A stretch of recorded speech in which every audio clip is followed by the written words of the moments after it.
Bienvenue à la pensée du jour. Aujourd'hui, Dieu a un plan pour toi. Dieu veut t'adopter.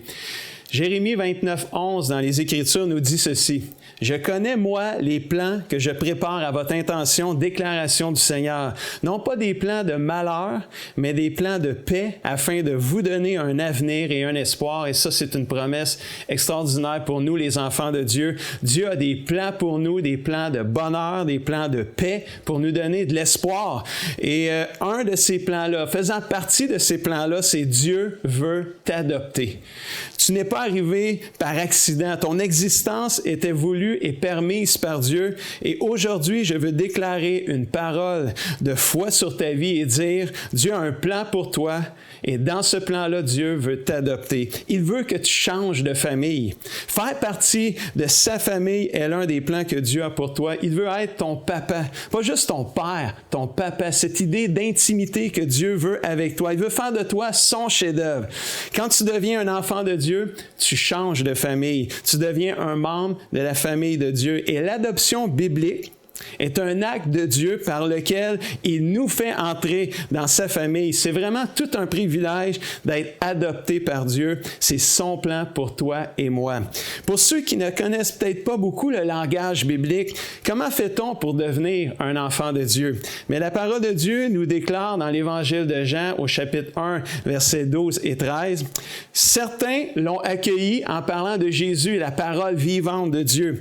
Certains l'ont accueilli, ils ont cru en lui, et à tous ceux-là qui ont accueilli Jésus dans leur vie et qui ont cru en lui, ce Jésus-là a accordé le privilège à ces gens-là de devenir enfants de Dieu. Ce n'est pas par une naissance naturelle, ni sous l'impulsion d'un désir ou encore par la volonté d'un homme qu'ils sont devenus, mais c'est de Dieu qu'ils sont nés. Croire et recevoir Jésus en nous fait de nous des enfants adoptifs de Dieu. C'est ce qu'on appelle aussi la nouvelle naissance. Nous ne devenons pas membres d'une religion quand nous devenons un enfant de Dieu, mais nous devenons membres de la famille de Dieu. Dieu devient notre papa. Et nous, on devient ses enfants. Jésus devient notre grand frère. Et tous les autres croyants deviennent nos frères et sœurs. C'est vraiment une famille extraordinaire qu'est la famille de Dieu. Est-ce qu'on le réalise vraiment aujourd'hui? Nous sommes des enfants de Dieu, des enfants que Dieu a adoptés pour qu'on fasse partie de sa famille. Dieu m'a adopté, alors à mon tour, moi j'adopte Dieu comme mon papa. Ça me fait penser à un ami qui a, avec son épouse, un couple d'amis que j'ai, qui ont adopté 4 enfants qui sont pas du même pays qu'eux, 4 enfants qui sont même pas de la même couleur de peau qu'eux. Mais un jour, ils ont adopté 4 enfants. Et quand la signature de cette adoption a eu lieu, ces 4 enfants-là sont devenus, pour mon couple d'amis, leurs enfants à eux. Ils sont devenus papa et maman de ces 4 enfants. Et aujourd'hui, mon ami parle de ses enfants comme étant ses propres enfants. Et quand tu parles à ses enfants, il parle de mon ami comme étant leur papa et leur maman.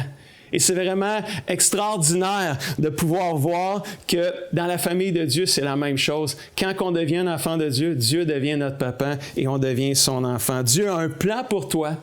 Et faire partie de ce plan, c'est de faire partie de sa famille. Dieu veut que tu fasses partie de toute cette belle famille-là. Il ne veut pas que tu vives une religion avec lui. Au contraire, il veut que tu vives une relation intime de papa-enfant avec lui. C'est vraiment merveilleux. Et tu sais, quand tu fais partie d'une famille, tu as l'héritage qui vient avec, tu as des bénéfices, tu as des privilèges. Et l'héritage spirituel que Dieu veut nous donner, l'héritage du ciel, une éternité avec lui, c'est vraiment un héritage extraordinaire. Et tout cela fait notre joie. La nouvelle naissance, faire partie de la famille de Dieu, c'est extraordinaire. L'héritage qui s'en vient. Mais il y a un verset dans la parole de Dieu aussi qui nous dit dans 1 Pierre 1, 6 et 7, et qui nous dit ceci, « Voilà ce qui fait notre joie. » Être sauvé, être né de nouveau, faire partie de la famille de Dieu, avoir l'héritage de la vie éternelle, ça fait notre joie. Même si actuellement, il faut que vous soyez attristés pour un peu de temps par diverses épreuves. Celles-ci, les épreuves, servent à éprouver la valeur de votre foi. Le feu n'éprouve-t-il pas l'or qui pourtant disparaîtra un jour? mais beaucoup plus précieuse que l'or périssable est la foi qui a résisté à l'épreuve. Elle vous vaudra louange, gloire, honneur lorsque Jésus-Christ apparaîtra. Faire partie de la famille de Dieu apporte ses responsabilités, ses privilèges, mais ça n'enlève pas les épreuves de la vie. Notre foi sur la terre sera toujours éprouvée et c'est pour cela qu'on est encouragé de résister durant l'épreuve, de persévérer parce que la Bible dit celui qui persévérera jusqu'à la fin sera sauvé. Jésus revient bientôt et c'est tellement important de garder la foi en Jésus, rester en amour avec Dieu, le Papa et sa famille. Il ne faut pas permettre aux épreuves et aux souffrances de la vie de nous séparer de l'amour merveilleux de Dieu. Qui osera déclarer aujourd'hui, par sa bouche, avec son cœur, « Non, rien ne me séparera de l'amour de Jésus. » Romains 8, versets 37 à 39 nous dit, « Mais dans tout ce qui nous arrive, nous sommes les grands vainqueurs par Jésus qui nous a tant aimés. Oui, j'en suis certain, rien ne pourra nous séparer de l'amour que Dieu a montré au travers de Jésus-Christ, notre Seigneur, notre Sauveur. Oui, ni la mort, ni la vie, ni les anges, ni les esprits, ni le présent, ni l'avenir, ni tous ceux qui ont un pouvoir, ni les forces d'en haut, ni les forces d'en bas, ni toutes les choses créées, ni personne, rien ne pourra nous séparer de l'amour de Dieu. Aujourd'hui, je veux vous encourager, je veux vous emmener à tomber en amour avec votre Papa céleste. Qui a le goût d'être un amoureux de Dieu? Qui a le goût d'être un amoureux de son Papa céleste? Qui n'a pas encore été adopté par Dieu? Vous n'avez pas reçu Jésus dans votre vie? Pourquoi pas le faire maintenant?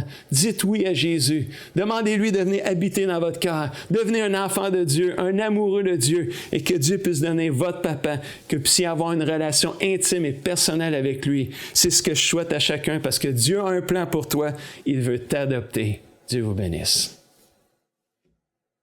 Pour aller plus en profondeur, vous pouvez lire et télécharger la version complète de cette pensée du jour sur le site enseigne-moi.com.